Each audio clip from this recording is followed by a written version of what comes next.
Hello everybody, today I've got a beautiful pair of Allen Edmonds Leyland woven split toe loafers that I thrifted, and we're going to clean them up, polish them. All right, so let's go. But wait, there's more. A pair of Bradley split toe derbies, a pair of Charleston split toe derbies, and a pair of Cliftons, all Allen Edmonds, two of them basically almost unworn. All right, so let's go. Hello everybody, it's Robert Powers. 4.5 out of 5. My shoe collection. These are made of shell cordovan. Can you tell the difference? Now here they are finished up. I'm not a professional. Look how tight this is, though. Very clearly here, I just cut the thread in half. Look at that. See? And here they are, all finished up. And it was kind of interesting the way this pair of shoes came up. So being quarantined, our kids aren't really seeing very many other friends. But there's one friend in particular. And I just suppose maybe it's from being at my house and just having, I have shoes down here, my cobbling station, there's shoes by the front door, there's, shoes upstairs, sometimes I keep, a row of them, in the living room. Somehow it stuck with either my daughter's friend or their parents. I think it was the friend that knows I like Allen Edmonds. So, and it came up and said, hey, isn't that the brand of shoe that, friends, my daughter's dad likes? And she's like, yeah. So she texted me a picture of this shoe. It's a size, if you can see there, 13B. Of course, D is standard. D like Delta is standard width. So these are 2 stages narrower. I'm 11.5 wide. But I'm like, well, shoot, we'll find somebody that wants them. So I was like, yeah, pick them up. Are the soles in decent condition? And she never texted back, but they were $16. And just from seeing that on the, text, I'm like, okay, the soles can't be that bad if the uppers are that great shape. Well, they were 16 bucks.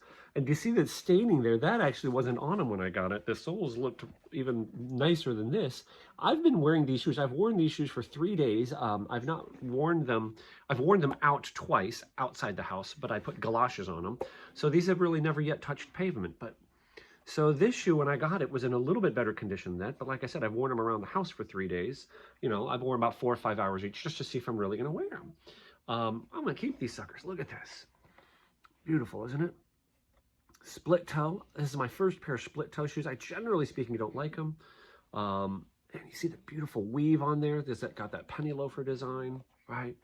The natural light tan colored, edges of the soles. They even already had, you guys know that I'm a fan of heel tacks. These already had them on them. I didn't put that on. Classic Allen Edmonds Victory heel.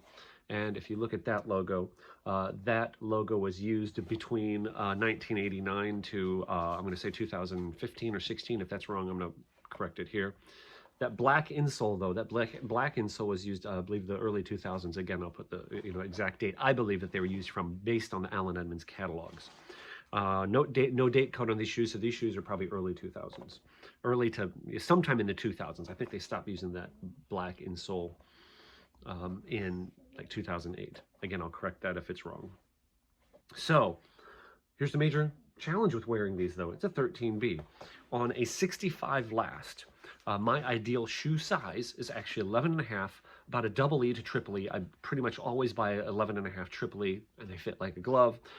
What do I consider a comfortable shoe? If I can walk 10,000 steps outside in them, 10,000 steps, I don't know how many miles that is. It's probably 4, 5, 6 hours, but I used to do like kind of outside sales and would often on nicer days walk outside. 10,000 steps would take me about 7, 8 hours. Of course, not straight walking, but that's my gauge. That's a comfortable shoe. If I can do 10,000 steps in it and my feet still feel good, that's a comfortable shoe. So hang on. So let me talk a little bit about fit. Now, for example, with the fit, let me show you here the Cliftons, okay? So these Cliftons, this is the size, same size.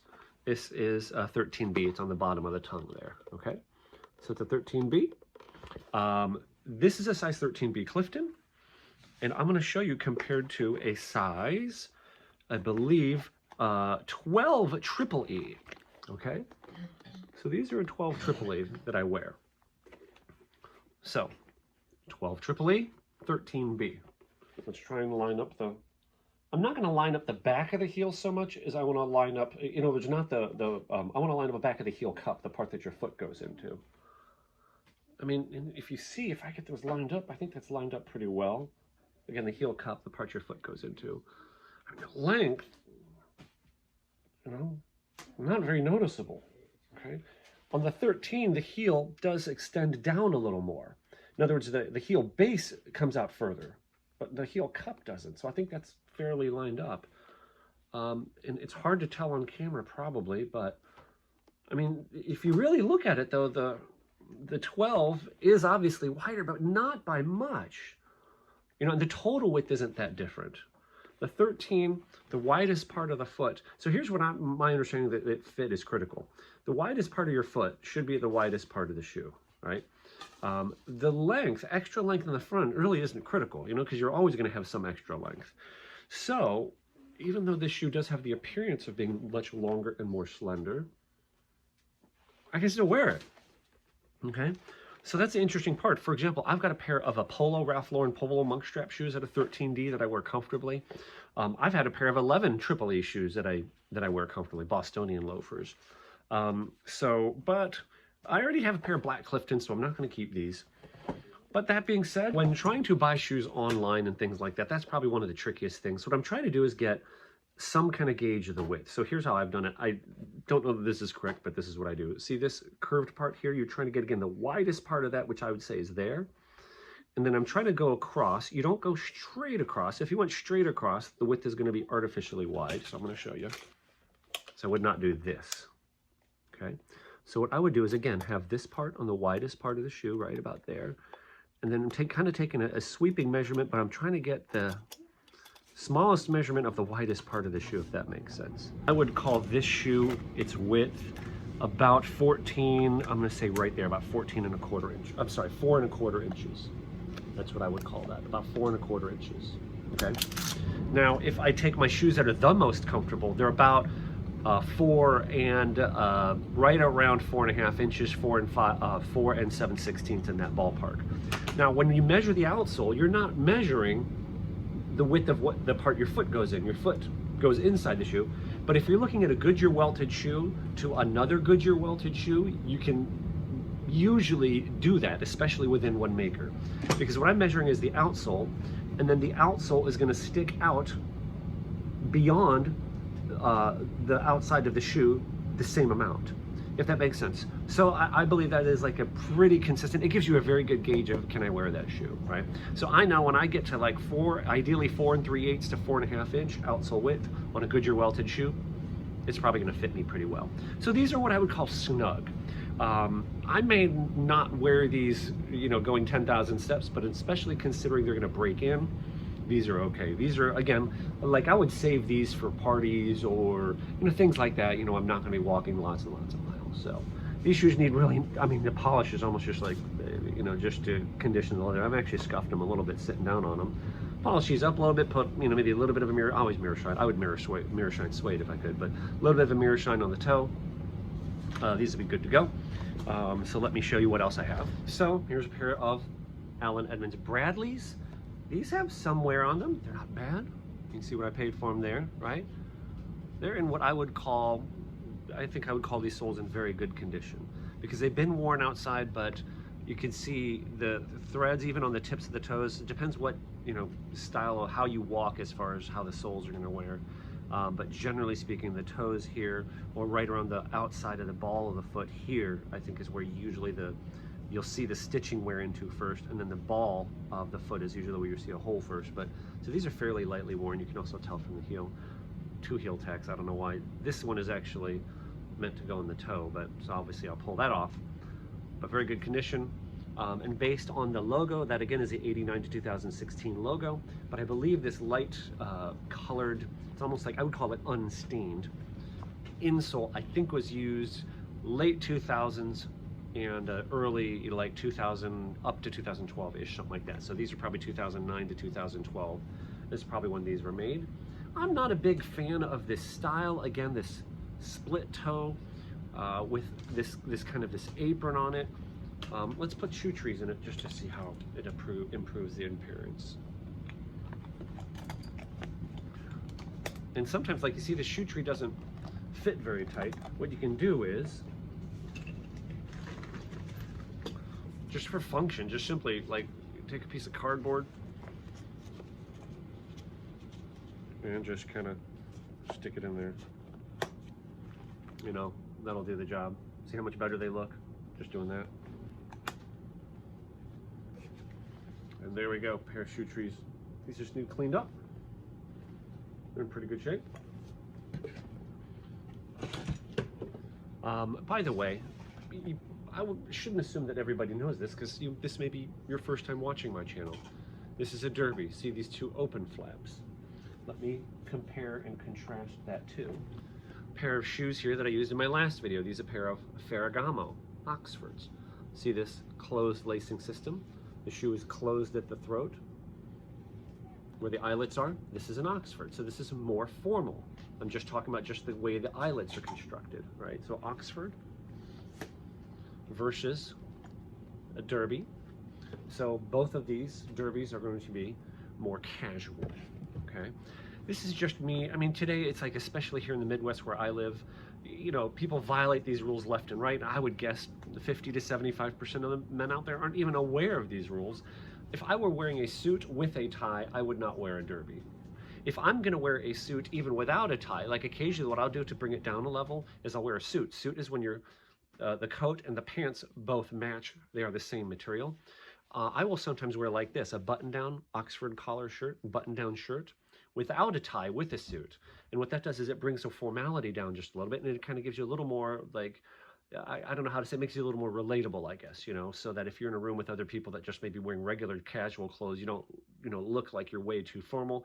But then if you run into some kind of people who are in suits, you're also not way too informal. You know, you kind of bridge that gap of both. It's kind of a cool style. Or maybe when you're going out on the town and you don't want to wear a tie, you know, it's a great way to look sharp. But point is, I would not wear a derby with a suit. That's just me, okay? Now these pair, again, it's got that same logo from 1989 to 2016, but you see this tanned insole with the gold lettering. It's kind of beautiful, and then the broguing holes around the outside. I believe this style was used. This would be like probably later in the 2010s. So I guess that would be somewhere in the neighborhood of 2012 to 2016, I think, probably around 2014, 15, 16. Now, an interesting thing about these shoes, you see that, same Allen Edmonds logo, the soles, this is just a standard calfskin shoe, but Allen Edmonds shoes for a long, long time have had what has been known as the victory heel. This heel with the V on it and that AE logo is what I thought these should have. So I don't know if someone spent some money, because this is not a cheap heel. Even if this was put on by a cobbler, generally the only shoes that Allen Edmonds makes that have this dovetail heel are their shell cordovan line. So I don't know if it was just ordered with a different heel or something happened to the heel and a cobbler replaced it. I don't think Allen Edmonds put them on. I'm going to say a cobbler did them, because Allen Edmonds would always put the gentleman's notch on the inside heel, right? So this is the inside. That corner would have the gentleman's notch, which is that little notch right there. And what that's supposed to do is help prevent the shoes from getting caught on your pant cuff. See the gentleman's notch there? Okay. Better shot of it there. So I'm going to go on a limb, say these were done by a cobbler, but it's got that very chisel point. Generally, any shoes like this, see how it's a very straight here, very angled, rather than rounder, versus the rounder shape of these shoes. You see this? This fits me. I have very wide feet, and anything that is more angled, any of the lasts like this, never fit me, because it just chops off. Like I'd have to cut off my pinky toe to be able to wear shoes like this. I'm just not a fan of this style either. My shoes are already big, and I feel like this accentuates the length of my already, too long feet. I feel like this would make me look like I'm wearing clown shoes. But beautiful shoes, for if you have smaller feet or whatever. I think this is a nice style, just not mine preferably. So, but that is stitching. That's one piece of leather, and that's a bead that's stitched. That is kind of cool. I would call that I guess that's a little bit of a chisel point on the toe. If you're going to have a toe that's squared off at all, don't make it the big box like the cheap shoes have. This, I think, is much more preferable. And then we come to the Cliftons, and these, as you can see what I paid for them there. These are new condition. By the way, do you see that little shoe shaped stamp there? This is factory second stamp. So if you ever see that, it's a shoe. It's supposed to be a shoe-shaped stamp. Looks like a, you know, profile of a loafer. That means this is a factory second. So what is a factory second? Allen Edmonds factory second shoes have some kind of cosmetic flaw, therefore does not meet their standards, and it is sold at a lower price. And I have looked these shoes over. Sometimes I have seen shoes where, like shell cordovan shoes, where, you know, the shoe is lasted, meaning this leather is wrapped and it gets a wrinkle here. I've seen ones that had blemishes, like obvious blemishes in the leather. I've seen ones where they had loose grain, like wrinkling along the sides. I don't think that's gonna make it a second. So maybe that is the reason, that loose grain there. But here's only other thing. I was trying to look at the symmetry of the shoes. So let me try and line them up. Here's why I believe they're factory seconds. And I'll try to, it's hard to show in the black. If I were to draw a line, not symmetric. It looks like to me when I look at this toe cap is angled, I'm exaggerating, up like this. And then this one is relatively straight. Do you see that? They're not mirrored. So I think that might be why they are factory seconds, because the toe caps are not even. Now this one should be more down that way. So if you're willing to live with things like that. Oh, on the Derbies, by the way, you can kind of see a little bit. This is very minor, but you see this eyelet doesn't match that one. This in and of itself would not make it a factory second, but I've seen that where it's much more severe. Things like that could cause it to be. So if you're okay with cosmetic flaws like that, factory seconds. I've had many people order factory seconds and they couldn't find a flaw with them. So I've also seen, you know, firsts that should have been factory seconds. So it's not completely consistent. I've also seen cases where the heels, like one heel may be longer, or this V is like way off centered, things like that. And again, I didn't put the heel tacks on, they came that way. I think they should be closer to the edge of the heel, especially this one's way too far in, but oh well, it's the way they came. So that's a little bit of education on factory seconds. So I'm gonna more than likely mirror shine these toe caps. And here's what a factory shoe will look like. You see the full grain leather there where you can see the pores. And you can also see the level of shininess that you get on a toe. Okay. All right, so let's get to work. Okay, guys. Okay, one of the first things that's kind of bothering me, I think this is called a weave lacing here, where it goes over, under, which is proper for a derby. The majority of people will say that an Oxford should be bar laced, but this really isn't the right way. You see how this first lace is above? If all the laces were like that, that would be bar lacing. So I'm gonna go ahead and take these laces out, even though I don't really need to, like on a deep cleaning, you know, I would definitely want to remove the laces. In this case, it's not necessary. It does make it helpful if you're gonna do like a you know, full polish where you want to polish around the eyelets and not get it on the laces. But, so I'll show you the way I believe. I'm just going to correct it and put them back on the way it should be. This first set should go under. And then when you have an even number of eyelets, you're going to make sure that these are lined up. Boom. Okay.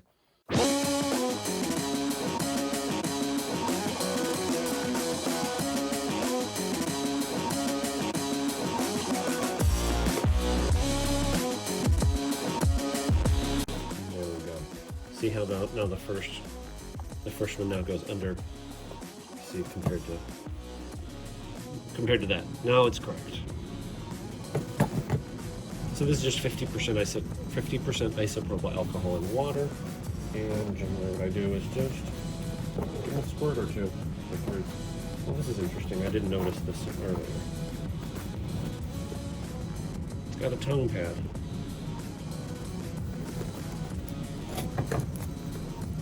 On both of the shoes. Probably going to go ahead and remove that. They're just stuck on. You can buy these at the drugstore, Walmart, or whatever.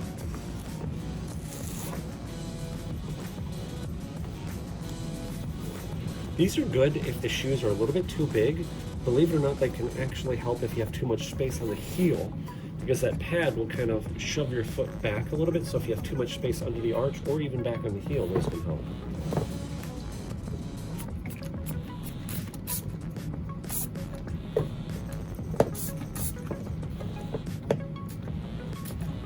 I would not wipe this out. Reason being, if I got water on that logo, I don't want it to rub the logo off if the alcohol were to dissolve it.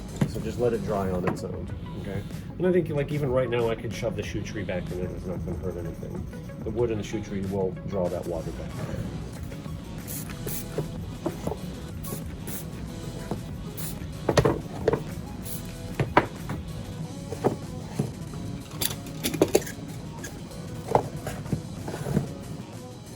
This is Pure Polish Cleaner Conditioner.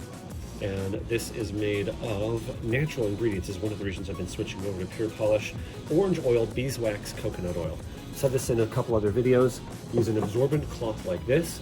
If you apply it with an absorbent cloth, it's going to act more as a cleaner because you're going to put the conditioner on the shoe and then wipe off, and the oil is going to pull off what's on there. If you just massage it in just with your finger, it's going to act more as a conditioner, and the conditioner is going to go in there. And by the way, I have a whole video series, 2 series with Andy Wan, owner of this company, and why they chose those materials. It's great. I'll link it in the description. It's a very pleasant odor. The major thing you smell is actually the orange oil. It smells like a freshly peeled orange, pretty much.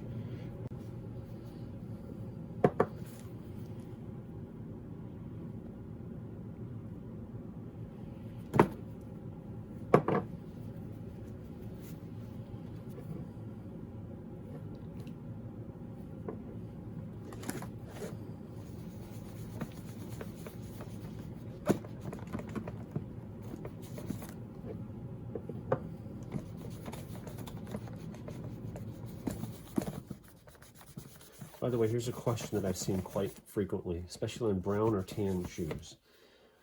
See, look at that. I often use saddle soap. I'm not on these just because, you know, they look like they're in great condition. I don't think it's necessary. That's not really much color coming off. I think the majority of that is just the wet, you know, the cloth darkening because it's getting wet.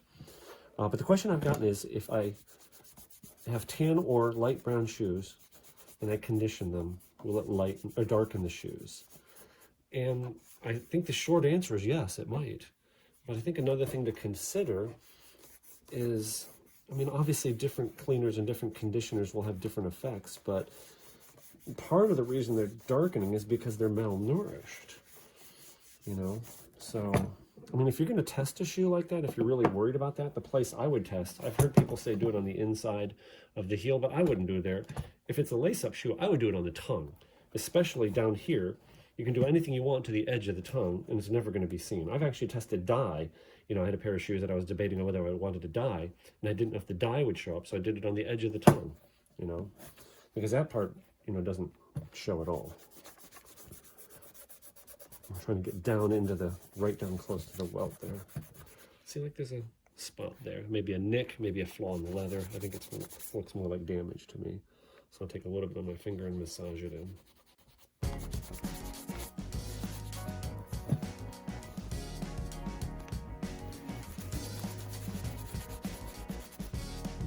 Looks like a little bit of damage there.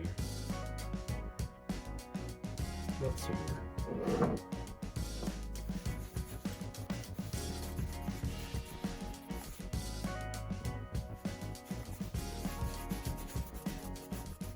And I also think this is called the piping here, this edging.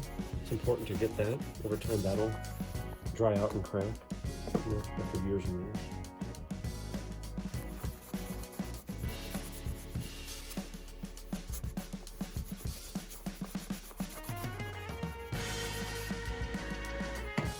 All right, shoes cleaned up a little bit and conditioned.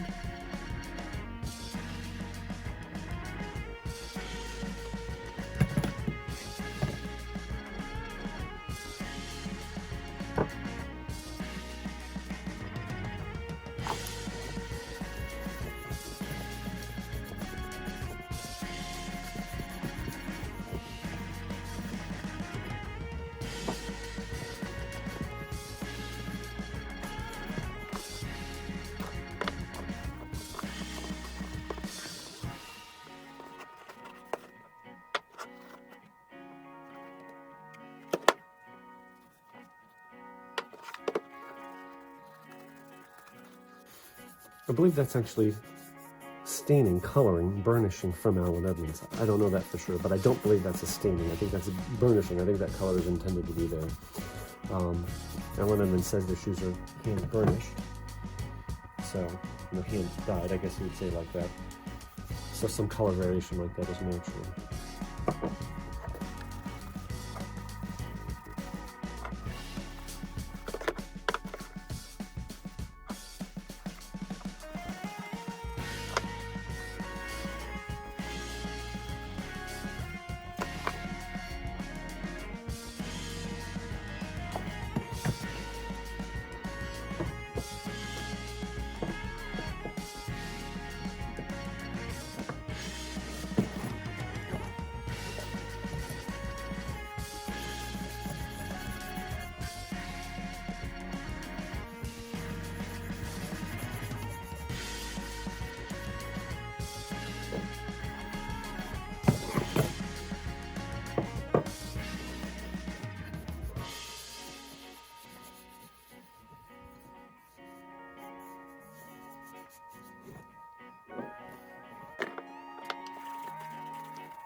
So now, in essence, what I've done to all these shoes is cleaned the leather and condition it. Again, I didn't go, use anything like Saphir Reno Matte or saddle soap, just because they didn't need it. But, these shoes really could be easily 15 years old, even though they, basically, for all intents and purposes, are brand new. Still 15-year-old leather, so we do want to, and it's very supple, just like it was brand new, but it still needs to be nourished, so we just cleaned and nourished it all in one shot, basically, there, okay? All right.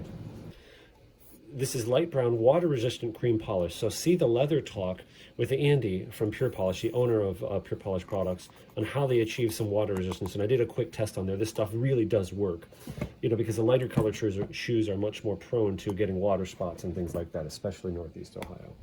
It has bentonite clay in it. And the key with this stuff is getting the shoe to be water resistant. And here's the key: without sealing off the surface of the leather with things like silicone. And that's the magic that Andy has achieved.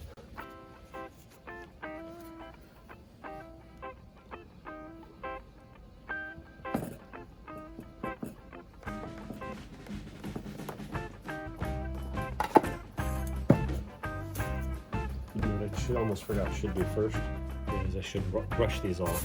They've been sitting obviously here for a few minutes since using a cream polish. This will help drive it into the surface as well as get off any excess.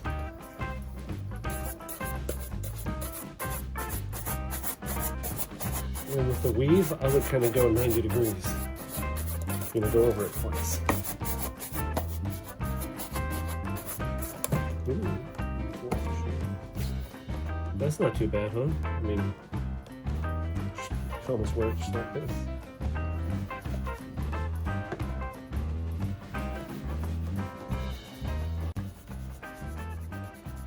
One of the biggest downsides, there's no upside without a downside. Andy's products are Pure Polish products, natural. Oh, by the way, what's the ingredients in this? It tells you right on there what the ingredients are. What does that say? Maroon Clair cream.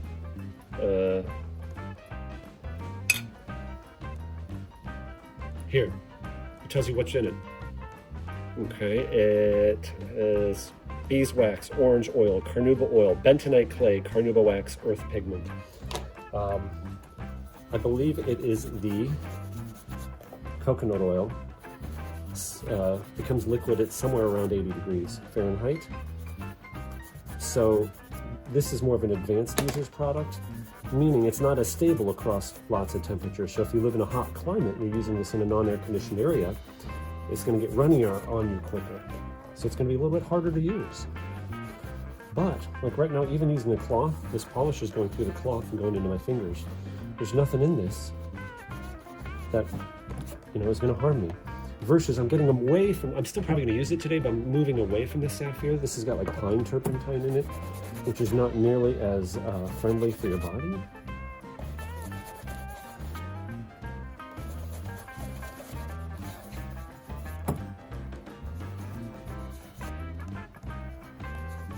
Another downside to using the water-resistant cream versus non-water resistant cream. One downside is because, like for example, here is the walnut cream polish that is not water resistant. One of the downsides to the water resistant is if you're going to do a mirror shine, which I'm going to do over top this, and I'm going to find out how hard it is.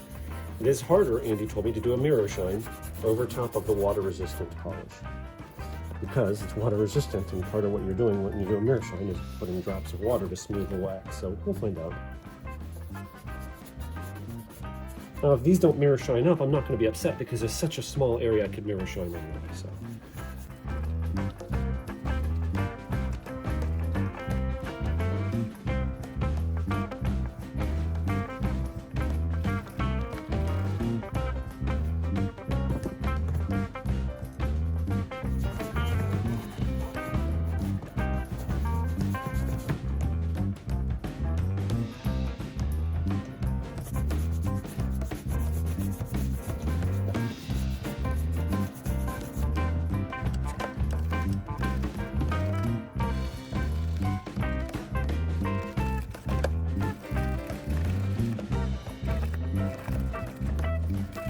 Now here's an interesting challenge. Let's see some, looks like tiger stripes on there. And I think that is, I think it's actually probably from the leather. I'm gonna use a little bit darker color here, see if I can kind of mask some.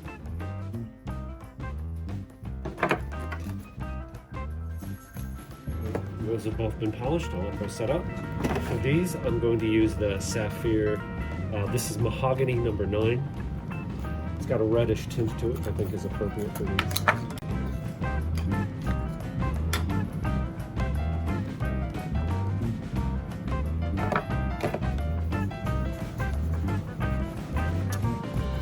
Brush these on.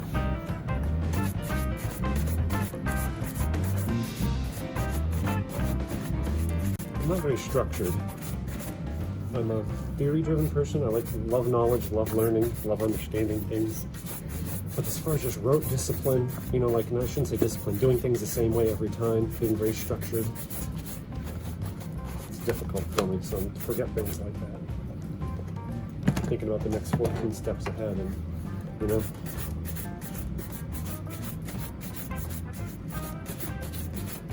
Again, just get excess conditioner off and drive the conditioner that's there into the leather. You know, get those oils to mix. Look at that. That's not too shabby, huh?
For these, I'm using the Saphir Medaille D'Or, number 1, black.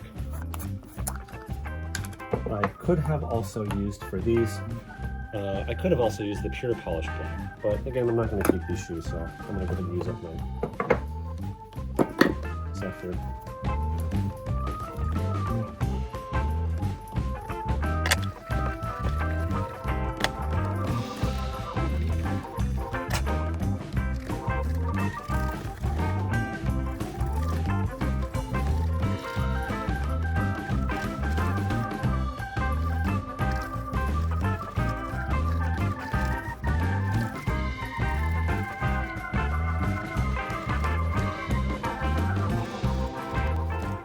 think here's a part I really like. So the polish is set up.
Arm side.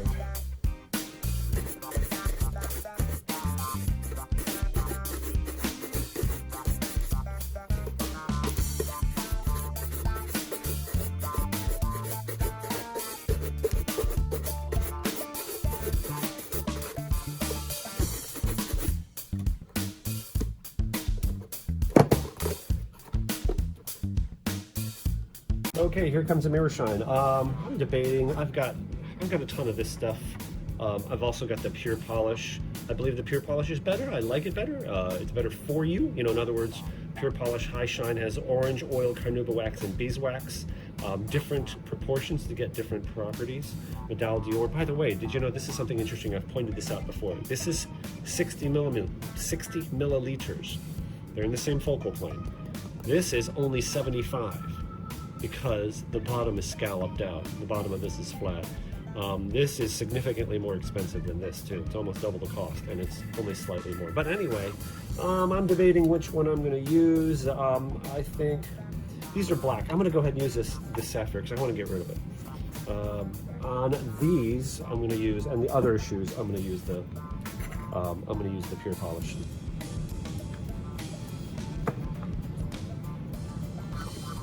All right, so here we go. So mirror shine. Mirror shine. You see the grain there? The objective is to build up many layers quickly, and then get that a smooth, glossy mirror shine on it. So, in the beginning, I'm just trying to glob it on kind of as quickly as I can. That's the most difficult thing in the beginning, is to get where you can cover all of those pores. So in the beginning, I'm not using any water. I'm not the best mirror shiner.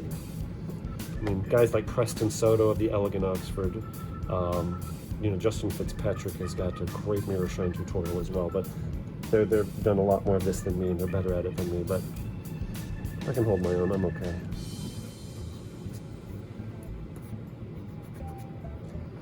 So that's one full coat. I've got these chunks here that keep coming off. I'm gonna try to go to an area here of the tin, like right there, that's just got smooth. It's a smooth spot. I'll pick the wax up off that.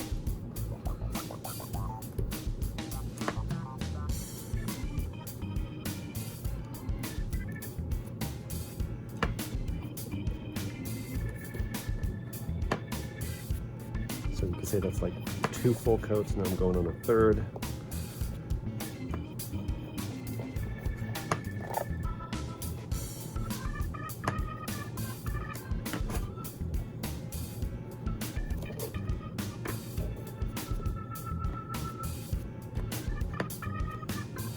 Probably all I can do for right now without letting it set up. And then I'm going to go to the other shoe.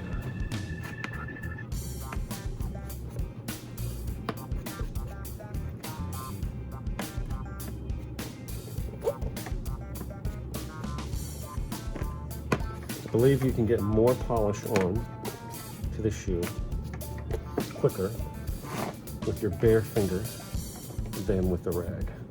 And because your fingers not nearly as porous as a rag.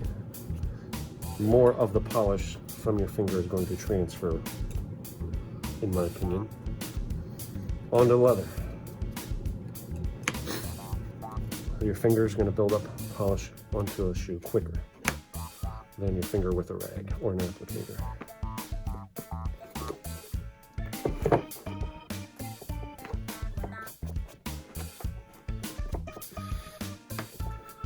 And generally speaking, by the way, you don't put polish, you do not mirror shine areas of the shoe like through here that are going to flex. Because if you do, when you walk, it's just going to crack off. Okay?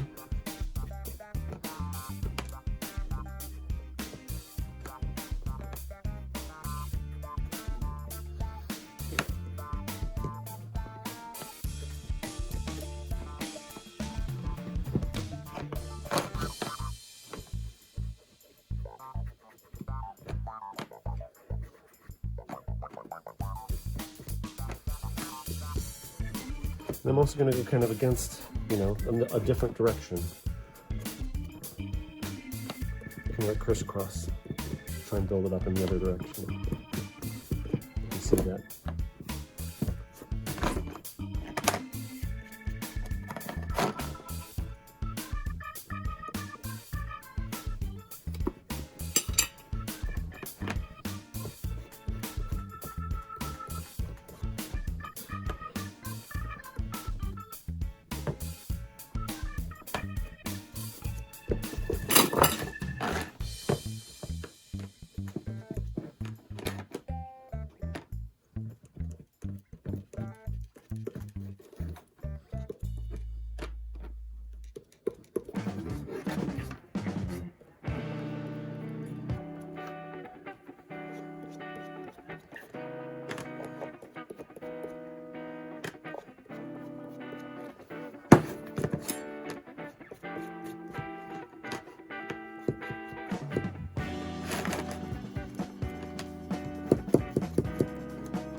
Mirror shining cloth on yourself.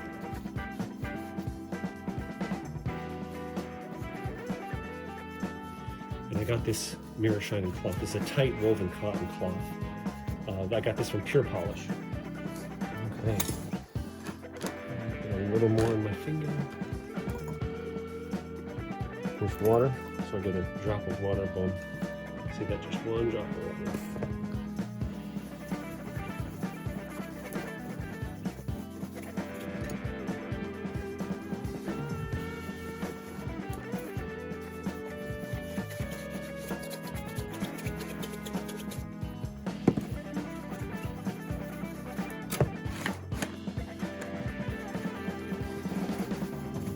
And look how much of a shine we've got already, right? Isn't that awesome? That's not mirror shined. Can you see the pores are still showing through? But I mean, we've got a solid base already, just after a few minutes. So again, one drop of water on the shoe, and that's gonna help solidify the wax. I'm polishing it with moderate pressure, moderate to hard pressure. And a little more water. And I think the tight weave on this cloth does help. I mean, because if you look at the cloth, there's really very little on it. Okay? And we're getting there. Now watch. When I go to get more, you see I'm gonna use that smooth spot right there, it's not broken. And I'm just touching and dragging my finger just like 1/8 of an inch. It's barely perceptible amount of wax. It's not much wax I'm getting. See, and you see there, can you see how it is putting more on? That's going to be enough to do that half. And I'm going in there just dragging my finger 1/8 of an inch. Just picking up very little. Dragging it, picking up very little. See? And the way it's working right now, I do not need more water.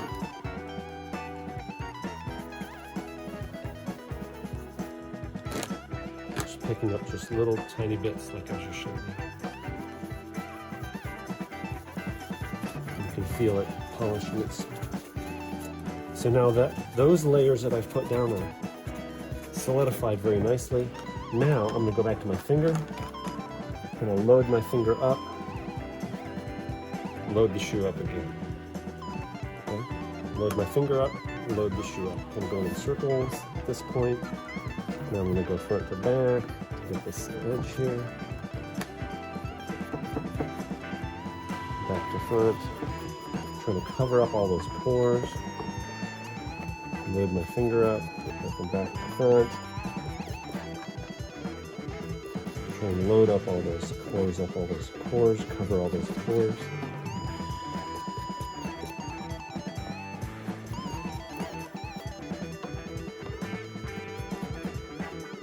Now I'm going to do some of this side a little bit.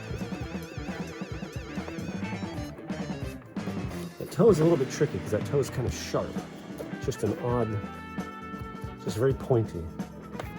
Even with the same last, the toes on my shoes aren't so pointy because I have wide feet, so I'm not used to this contour.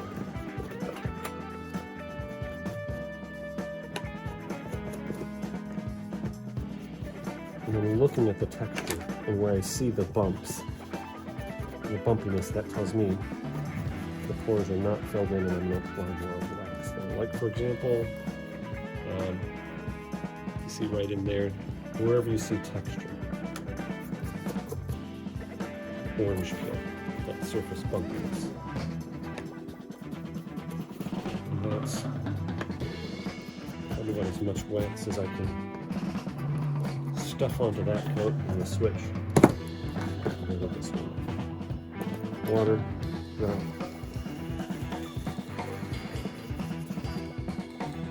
Now can you see here? It looks almost streaky there. Like you see stripes left to right. That's because the wax is dried. So I'm gonna pick up more wax and add it. See how that helps that go away? In other words, the wax got almost too dry, and it wasn't smoothing. So you have to add more wax to it to kind of reliquify it, if that makes sense. Water. You see, it's like not shining up, it's like almost staying dry. Let's add wax to that. Add fresh wax. Boom. There we go. That's better. Keep adding. Remember those little tiny, like I said, just drag my finger 1/8 of an inch. Just picking up a little bit of polish. Picking up a little bit of polish. Picking up a little bit of polish. Trying to get the front of that toe. That's kind of a difficult area. It's such a small point.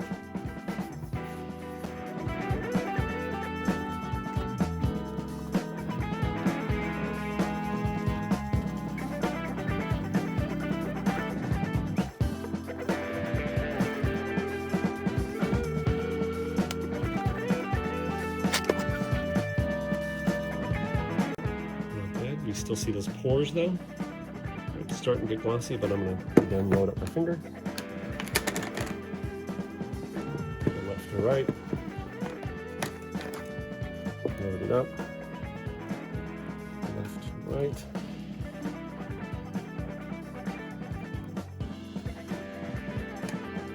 Side to side, maybe that's a better way to say it.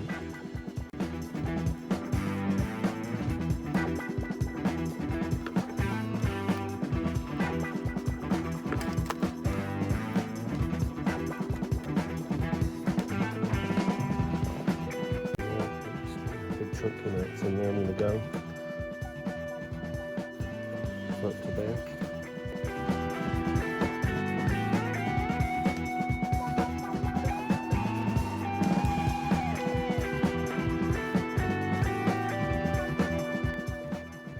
Now I'm going back to front.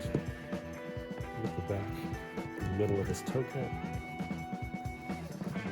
That's probably good. That's it. Go back to the first one. A little bit of wax, water.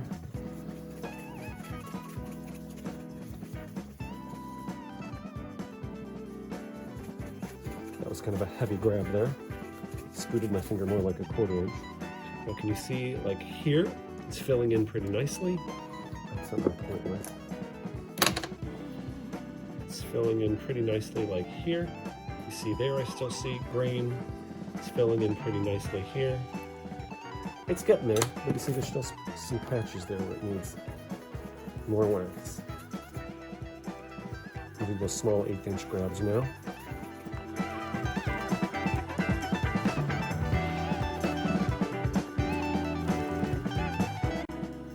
The toe is so small. It's weird, I'm just not used to this texture. Well, not texture, this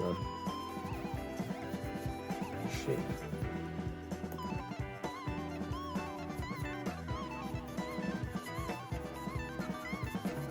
That contour I'm not used to, I guess.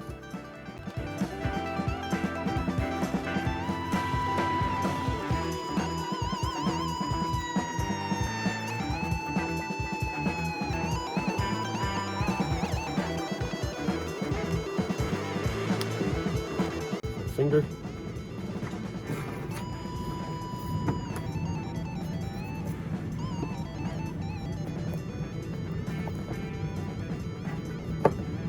Going back and forth, front and back.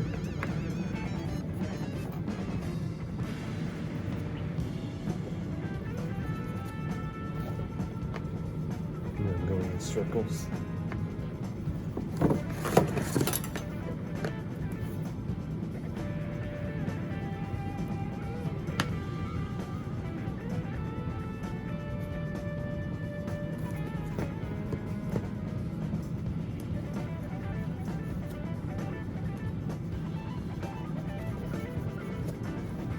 Out.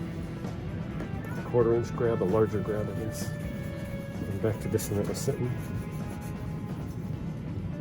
Small grab there. Small grab.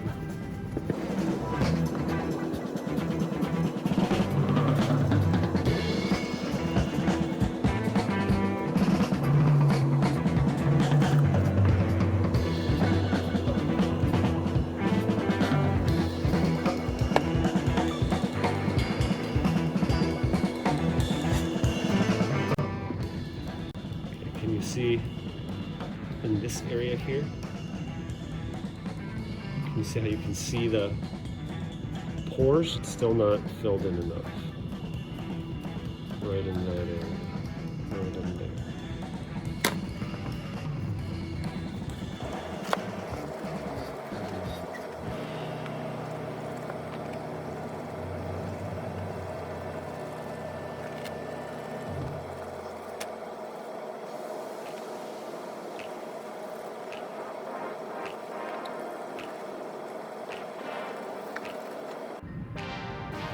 You can see on the side there, it's also not filled in yet. So one more around here with the fingertip.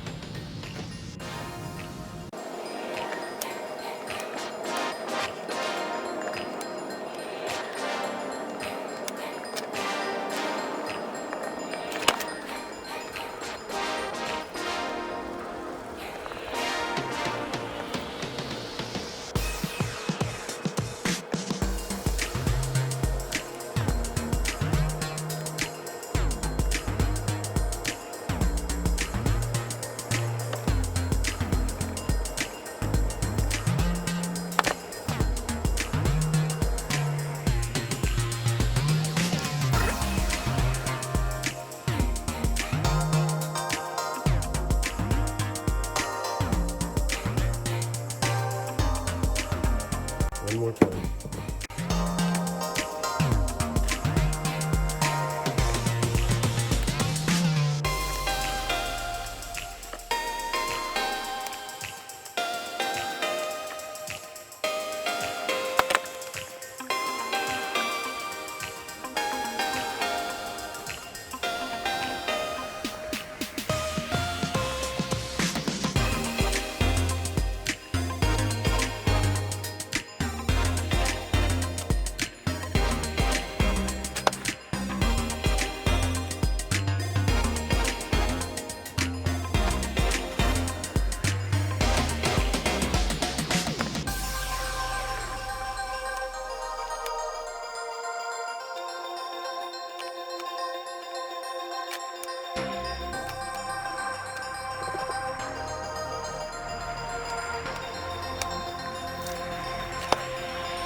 See, I got a little bit of black on my finger. I probably should have washed my hand, to be honest with you, before I did this. But as I go, it'll come off. It's not gonna affect the mirror shine, have that tiny bit of black, but it does dirty up the polish a little bit. Well, you know, you get lazy sometimes.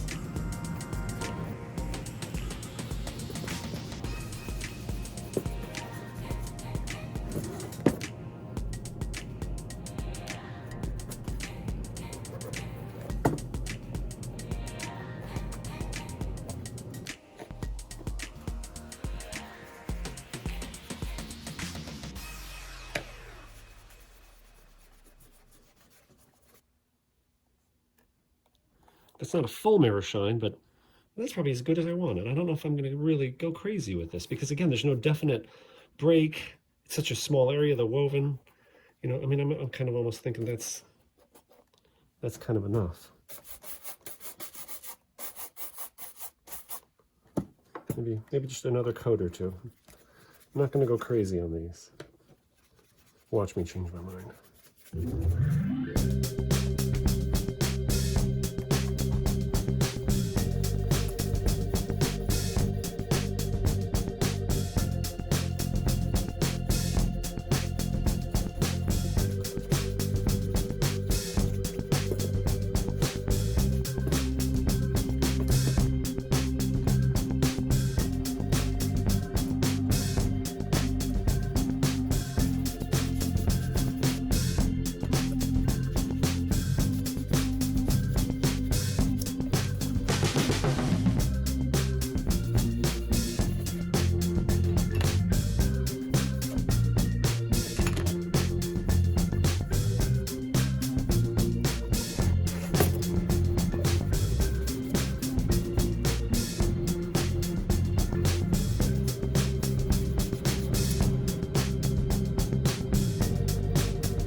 Okay, here they are, all finished up. And we'll start over here at the Cliftons.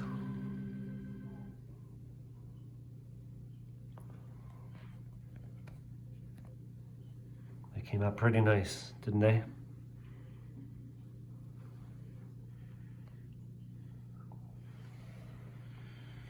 It is a pretty shoe, isn't it?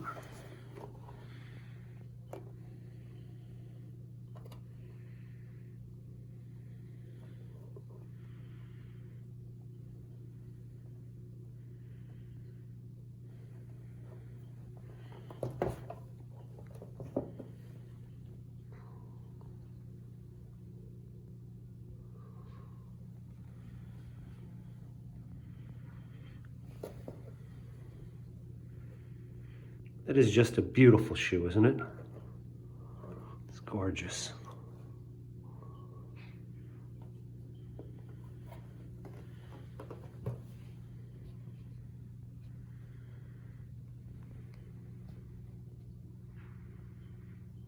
And these are the Bradleys.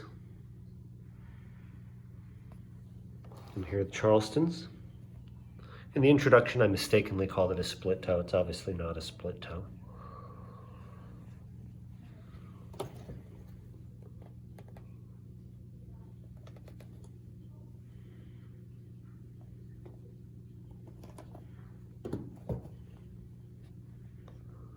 Okay, thank you so much for watching. And if you've ever considered taking a day out of your vacation to visit the Allen Edmonds factory and you'd think that'd be a great use of your time, you might want to consider subscribing to my channel. All right, God bless you guys. Have a great day. All right, ready, quiet. Hello, everybody. Today, I've got a pair of beautiful Allen Edmonds what the crap are they? But wait, there's more. There's also a pair of Bradley split-toe Derbies, a pair of Charleston, son of a mother,